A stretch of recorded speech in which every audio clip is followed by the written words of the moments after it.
السلام علیکم ورحمۃ اللہ وبرکاتہ۔ بسم اللہ الرحمن الرحیم والصلاة والسلام علی رسولہ الکریم وعلی آلہ وصحبہ اجمعین، اما بعد۔ میرے محترم بھائیو، دوستو، بزرگوں، بچے بچیاں، 15 شعبان کے بارے میں تھوڑی سی بات کرنی تھی۔ اس رات کے مختلف نام علماء نے رکھے ہیں: شب برات، شب مغفرت، شب رحمت، شب برکت۔ حدیث پاک میں اس کا کوئی نام نہیں ہے۔ حدیث پاک میں ہے لیلۃ نصف من شعبان، آدھے شعبان والی رات، یعنی 15 شعبان کی رات۔ اس میں صرف یہ الفاظ ہیں۔ یہ نام بات کے علماء نے رکھے، چونکہ اس میں مغفرت ہوتی ہے تو اس کا نام شب مغفرت، اس میں جہنم سے خلاصی ہوتی ہے تو شب براءت، اس میں برکات کا نزول ہوتا ہے تو شب مبارک، اس میں اللہ کی رحمت کا نزول ہوتا ہے تو شب رحمت۔ لیکن لیلۃ نصف من شعبان اس کا نام حدیث پاک میں آتا ہے۔ اس کے بارے میں امت میں 2 طبقے ہیں، دونوں انتہا پر ہیں، جو نامناسب ہے۔ ایک طبقہ ہے جو بالکل اس کی نفی کرتا ہے، رد کرتا ہے اور اس میں شدت اختیار کرتا ہے۔ اختلاف کا اصول ہے کہ اپنی بات پیش کرو، دوسرے کو عزت دو، لیکن اپنی بات پیش کرتے ہوئے روڈ ہو جانا، ریش ہو جانا اور دوسروں کی بے عزتی کرنا، یہ اللہ کو ناپسند ہے۔ یہ اللہ کی بارگاہ میں انتہائی ناپسند چیز ہے۔ تو اس کی بالکل نفی کرتے ہیں کہ کچھ بھی نہیں ہے۔ ایک طبقہ ہمارے ہاں ہے جنہوں نے کیا کچھ اس میں ڈال دیا ہے، یہ بھی بالکل غلط ہے، یہ بھی نہیں ہونا چاہیے۔ جو اعتدال کی بات ہے میں آپ کے سامنے پیش کر دیتا ہوں۔ اللہ کے فضل و کرم سے یہ اعتدال والی ہے، یعنی نہ شدت ہے نہ وہ بدعت ہے، درمیان کی چیز ہے۔ امید ہے صحیح ہوگی۔ اس رات کی فضیلت کو 10 صحابہ نے روایت کیا ہے، جس سے ابو بکر رضی اللہ عنہ بھی ہیں، حضرت عائشہ رضی اللہ تعالیٰ عنہا بھی ہیں، لیکن یہ ساری حدیثیں ضعیف ہیں۔ ضعیف حدیث سے کوئی حکم ثابت نہیں ہوتا۔ لیکن ابن العثیمین رحمۃ اللہ علیہ چند سال پہلے سعودیہ کے بہت بڑے محدث بھی تھے، مفسر بھی تھے، فقیہ بھی تھے اور بہت بڑے عالم تھے۔ انہوں نے لکھا ہے کہ 10 حدیثیں ضعیف جب اکٹھی ہو جاتی ہیں تو وہ حسن کا درجہ حاصل کر لیتی ہیں۔ حسن لغیر ایک ٹرم ہے محدثین کی کہ وہ قابل قبول ہو جاتی ہیں اور اس کو فضائل میں قبول سمجھا جاتا ہے، حجت سمجھا جاتا ہے۔ عمل کے ثبوت کے لیے، عبادت کے ثبوت کے لیے، عقیدہ کے ثبوت کے لیے صحیح حدیث کے بغیر کوئی حدیث بھی قبول نہیں ہے۔ تو اس لیے 10 حدیثوں ضعیف کا جمع ہو کر اس کی فضیلت کا بولنا اس کے اندر کچھ نہ کچھ رکھتا ہے۔ اور فضیلت جو اللہ کے نبی نے ارشاد فرمائی کہ 15 شعبان کی رات کو حضرت عائشہ فرماتی ہیں میں اٹھی تو آپ بستر پر نہیں تھے، تو میں ڈھونڈنے نکلی تو آپ جنت البقیع میں پہنچے ہوئے تھے۔ تو آپ نے دیکھ کر کہا عائشہ تو کیا سمجھتی ہے کہ اللہ اس کا رسول تمہارے ساتھ خیانت کریں گے؟ میں تو بقیع والوں کے لیے آیا تھا دعا کرنے۔ پھر آپ نے فرمایا آج کی رات وہ رات ہے جس میں اللہ تبارک و تعالی بنو کلب ایک قبیلہ ہے جن کے پاس بھیڑ بکریاں بہت زیادہ تھیں، کہا عائشہ جتنی بنو کلب کی بھیڑ بکریوں کے جسم پر بال ہیں ان بالوں کی تعداد کے برابر اللہ تعالیٰ اپنے بندوں کو مغفرت فرماتا ہے، جہنم سے خلاصی فرماتا ہے۔ اس پر شب برات اور شب مغفرت علماء نے اس کا نام رکھا، میرے نبی کی زبان سے یہ نام نہیں نکلا۔ تو اس کی یہ فضیلت ہے کہ اس میں اللہ تعالیٰ کی طرف سے بخشش کا نزول ہوتا ہے۔ باقی یہ جو کہتے ہیں کہ اس میں فرشتہ اترتا ہے اور سارے سال کا بجٹ بتاتا ہے اور سارے سال کے واقعات، یہ کسی حدیث میں میری نظر سے نہیں گزرا۔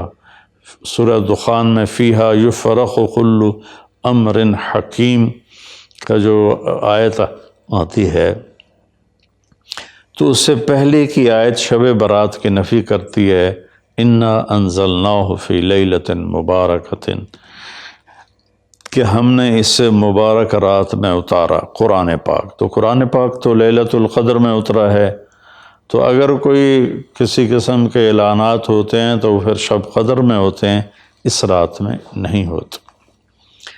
دوسرا یہ ہے کہ اس کے روزے اور بندگی کے بارے میں، شب قدر کی اللہ کے واسطے میری بات دھیان سے سنو، اللہ کی قسم کوئی خاص عبادت میرے نبی نے نہیں بتائی، لیلۃ القدر کی کوئی خاص عبادت میرے نبی نے نہیں فرمائی۔ حضرت عائشہ رضی اللہ عنہ نے پوچھا، یا رسول اللہ اگر مجھے لیلۃ القدر نصیب ہو تو میں کیا کروں؟ کہا یہ دعا پڑھو، اللہم انک عفو تحب العفو فاعف عنی، اللہ تو معاف کرنے والا ہے، معافی کو پسند فرماتا ہے، مجھے معاف فرما۔ تو میرے نبی کی عبادت وہی 11 رکعت تہجد کے نوافل تھے، چاہے وہ شب قدر تھی، چاہے وہ شب برات تھی، چاہے وہ شب جمعہ تھی۔ تو اب اس کے نام پر لوگوں نے کیا کیا خرافہ، چونکہ ہم قرآن اور حدیث سے نہیں جڑے، کتابیں لکھی ہوئی ہیں، کس نے لکھی، اس کی سند کیا ہے، اس کی تمیز ہی کوئی نہیں ہے، تو وہ پھر بہت ہی زیادہ 4 رکعت پڑھو، پہلی رکعت میں یہ پڑھو، دوسری میں یہ پڑھو، تیسری میں یہ، چوتھی میں یہ سب بدعات ہیں، ان کا کوئی تعلق نہیں میرے نبی کے کسی بھی فرمان سے۔ میرے نبی نے صرف عبادت کا فرمایا ہے، عبادت تو شب قدر میں بھی کوئی خاص عمل نہیں۔ اور دوسری بات یہ کہ اگر آپ نے عبادت کرنی ہے تو مسجد نہیں گھر، مسجد نہیں گھر، مسجد نہیں گھر۔ میرے نبی نفلی بندگی گھر میں ادا فرماتے تھے۔ اب شب برات میں صلاۃ تسبیح کی جماعت ہو رہی ہوتی ہے، یہ کتنی بڑی نادانی کی بات ہے۔ نفلوں کی تو جماعت ہی نہیں ہوتی، تو یہ صلاۃ تسبیح کی جماعت کروا رہے ہوتے ہیں۔ نفلی عبادات کے بارے میں اللہ کے نبی کا طریقہ گھر میں پڑھنا ہے، اور اللہ کی طرف سے بھی ہمیں جو اشارہ ملتا ہے، فاذکر اسم ربک وتبتل الیہ تبتیلا، اپنے اللہ کو خوب یاد کریں اور لوگوں سے کٹ جائیں بالکل، اور سب سے کٹ کے آپ اپنے رب کو یاد کریں۔ وَمِنَ اللَّيْلِ فَتَهَجَّدْ بِهِ نَافِلَةً لَكَ عَسَىٰ أَن يَبْعَثَكَ رَبُّكَ مَقَامًا مَحْمُودًا فَإِذَا فَرَغْتَ فَانصَبْ وَإِلَىٰ رَبِّكَ فَارْغَب۔ ان ساری آیات کا خلاصہ یہ بنتا ہے کہ نفلی عبادات سنتیں بھی ہوں گھر میں پڑھو، اور خاص طور پر جو ایسی راتوں کی عبادت ہوتی ہے، مسجدوں میں اکٹھے ہونا اور اس رات میں جھنڈیاں لگانا، پھر آتش بازی کرنا، یہ آتش بازی تو بالکل ہی اسراف ہے اور خرافات ہے۔ تو میری گزارش ہے کہ میرے نبی کی جو سنت ہے، آپ نفلی بندگی عبادات اپنے گھر میں فرمایا کرتے تھے۔ اس رات میں اگر آپ عبادت کرنا چاہتے ہیں، مسجد کی بجائے گھر کو مسجد بنائیں، وَاجْعَلُوا بُيُوتَكُمْ قِبْلَةً وَأَقِيمُوا الصَّلَاةَ، اللہ نے بنی اسرائیل سے فرمایا اپنے گھروں کو مسجد بنا لو اور نمازیں قائم کرو، تو ہم بھی اپنے گھروں کو خالی نہ چھوڑیں، اس میں ساری فیملی اکٹھی ہو کے نوافل کا اہتمام کرے۔ مسجد فرائض کے لیے ہے اور نوافل کے لیے گھر ہیں، تو امید ہے میری اس بات پہ آپ غور فرمائیں گے، ناراض نہیں ہوں گے۔ تو میرے بھائی بہنوں، اس رات میں کوئی بندگی عبادت مخصوص نہیں۔ ہاں، آپ تہجد کے نوافل پڑھیں، ساری رات پڑھیں، آپ قرآن کی تلاوت کریں، ساری رات کریں، آپ اللہ کا ذکر فرمائیں، ساری رات فرمائیں، آپ دعا مانگیں چاہے ساری رات مانگیں۔ یہ مخصوص اعمال یہ ہیں: نماز، تلاوت، ذکر اور دعا، اور آنسوؤں کے ساتھ۔ اپنی کھیتی کو پانی نہ لگے تو سوکھ جاتی ہے، ایسے ہی دل میں بھی ایک کھیتی آباد ہے ایمان کی، اسے آنسوؤں کے چند قطرے ہی سمندر کی طرح سیراب کر دیتے ہیں۔ تو آنسوؤں کے ساتھ نہ ہو تو کم از کم رونے والی کیفیت ہو۔ تو یہ تو اتنا سا شب برات ہے۔ روزے کے بارے میں جو ابن ماجہ کی روایت ہے، قوموا لیلہا وصوموا شہرہا، یہ روایت بہت شدید ضعیف ہے، اور علامہ البانی رحمۃ اللہ علیہ نے اس کو موضوع قرار دیا ہے۔ تو اس میں روزہ اس نیت سے رکھنا کہ میرے نبی کی سنت ہے، یہ غلط ہے، اس طرح یہ بدعت بن جائے گا۔ کوئی ویسے نفلی روزہ اس رات میں رکھنا چاہتا ہے مستحب سمجھ کے، نفل سمجھ کے، وہ میرے خیال میں اس میں کوئی قباحت نہیں ہے، لیکن سنت سمجھ کے اگر وہ رکھنا چاہتا ہے تو یہ بات صحیح نہیں ہے، چونکہ روزے والی روایت بالکل قابل اعتبار، قابل حجت نہیں ہے۔ اس میں تمام محدثین کا اتفاق ہے کہ یہ روایت شدید ضعیف ہے، اور شدید ضعیف سے استدلال نہیں ہوتا، اس کو حجت نہیں بنایا جاتا۔ کمزور اس کا ضعف اتنا شدید نہ ہو اور کئی حدیثیں جمع ہو جائیں تو پھر اس میں ایک طاقت آ جاتی ہے۔ تو اپنے آپ کو جوڑو اللہ کے قرآن کے ساتھ، اللہ کے نبی کی حدیث کے ساتھ۔ صحیح حدیث آپ کا ماخذ ہوگا تو آپ کو آسانی ہوگی کرنے میں۔ تو اصل میں عبادات میں اعتدال ہے۔ شاید ہی کوئی رات میرے نبی ساری رات جاگے ہوں، شاید، اور شاید ہی کبھی آپ نے مسلسل، اس میں تو میں پورے یقین سے کہہ سکتا ہوں کہ آپ نے زندگی میں ایک دفعہ بھی عشاء کے وضو سے فجر کی نماز نہیں ادا فرمائی۔ بعد میں ایک رہبانیت کا ٹچ آیا کہ بندگی میں بہت زیادہ زیادتی اور اپنے نفس کشی میں راہبوں جیسی تھوڑی تھوڑی جھلک۔ ایک اللہ والے تھے تو وہ اپنے سر کے بالوں کو رسہ باندھ لیتے تھے اور نفل پڑھتے تھے، تو جب ان کو نیند آتی تھی اور سر جھٹکا لیتا تھا تو اوپر سے رسہ تھا، ان کو زور سے جھٹکا لگتا، درد ہوتا، آنکھ کھل جاتی اور پھر وہ نفل شروع فرما دیتے۔ یہ میرے نبی کا طریقہ بھی نہیں، میرے نبی کو پسند بھی نہیں۔ ایک بزرگ تھے، آنکھوں میں نمک کی سلائی ڈال لیتے تھے کہ میری آنکھوں میں مرچیں لگیں گی، میں نماز پڑھوں۔ پھر کئیوں کے واقعات ہیں، عشاء کے وضو سے فجر کی نماز پڑھی، عشاء کے وضو سے فجر کی نماز پڑھی۔ یہ ان کی ذات کے لیے اچھے عمل ہیں، لیکن یہ دین اسلام کی دعوت نہیں ہے، نہ ہی یہ دعوت ہم غیروں کو پیش کر سکتے ہیں۔ یہ تو ان کو بھگانے والی بات۔ ایک بزرگ میں آتا کے بارے میں آتا 25 سال جنگلوں کی خاک چھانتے رہے، 25 سال باہر ہی نہیں آئے۔ یہ تو کوئی کمال کی بات نہیں ہے، یہ تو رہبانیت ہے جو میرے نبی نے ناپسند فرمائی ہے، اس سے روکا ہے۔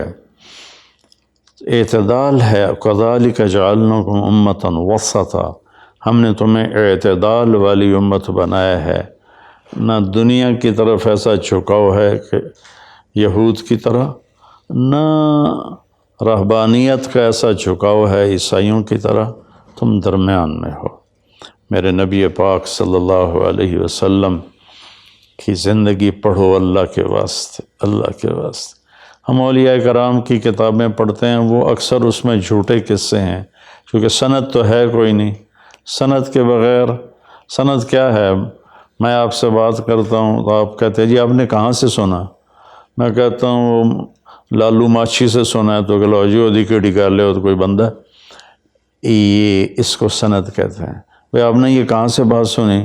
میں کہوں میں نے مفتی تقی عثمانی صاحب سے سنی، تو کہ ہاں یہ ٹھیک ہے، اس کو سند کہتے ہیں کہ جو بات پہنچی ہے مجھ تک، کون پہنچانے والا ہے؟ اگر وہ صحیح مضبوط آدمی ہے وہ بات مضبوط ہو جائے گی، اگر وہ کمزور آدمی ہے بات کمزور ہو جائے گی۔ تو ہمارے ہاں جو بر صغیر میں کتابیں چھپتی ہیں اولیاء کرام کی زندگی کے بارے میں، وہ جھوٹے قصوں سے بھری پڑی ہیں، ان کی کوئی سند نہیں ہے۔ اللہ کے واسطے نبی کی زندگی پڑھو، آپ کو پتہ چلے گا زندگی ہے کیا۔ قرآن پڑھو، آپ کو پتہ چلے گا اللہ چاہتا کیا ہے۔ اللہ تعالیٰ اس رات کی رحمتیں برکتیں ہمیں نصیب فرمائے۔ اصل میں اللہ نے بخشش کے بہانے رکھے ہیں، کوئی شرابی ہے، کوئی زانی ہے، کوئی قاتل ہے، کوئی ماں باپ کا نافرمان ہے، کوئی مشرک ہے، کوئی متکبر ہے، کوئی سود خور ہے، کوئی رشوت خور ہے۔ ایک دفعہ آج کہہ دے، کل کی رات ہے کہہ دے گا کہ یا اللہ میری توبہ، تو اللہ کی قسم اگر اس کے گناہ زمین سے لے کر آسمان کی چھت تک بھی ہوں گے نا، تو ایک آدھے بول پر یا اللہ معاف کر، اللہ سارے معاف فرما دے۔ سبحان اللہ۔ آگے جملہ بڑا خوبصورت ہے، ولا بالِ، اس میں تکبر ہے، ولا بالِ، ہمیں کسی چیز کی کوئی پرواہ نہیں۔ تو کسی نافرمان کو حقیر نہ جانو، اور کبھی اپنی نیکی پہ تکبر نہ کرو۔ اور ایک جرم اور بھی ہے جو میں کہتے کہتے 30 سال ہو گئے، فرقہ واریت سے توبہ کرو۔ اپنے فرقے پہ جمے رہو، لیکن دوسروں سے نفرت، سلام بھی نہ کرنا، جنازہ بھی نہ پڑھنا، حرم شریف میں جا کر بھی نمازیں نہ پڑھنا۔ اچھا اللہ کے واسطے آج بہت اویئرنیس ہو چکی ہے، تو مہربانی کرو، امت بنو، محبت کرو، ایک دوسرے سے ملو جلو، ہم امت بن کے چلیں۔ اختلاف رائے کے فیصلے آخرت میں ہو جائیں گے۔ قل کل یعمل علی شاکلتہ فربکم اعلم بمن هو اہدی سبیلا۔ ایسی اس میں جو دیگیں چڑھائی جاتی ہیں، خیرات کی جاتی ہے، یہ بھی بدعت، سنت سمجھ کے کوئی کرے گا تو بدعت ہے، ویسے فی سبیل اللہ کوئی دیکھ کرنا چاہتا ہے تو ٹھیک ہے۔ اللہ تعالی ہمیں عمل کی توفیق بخشے۔ السلام علیکم۔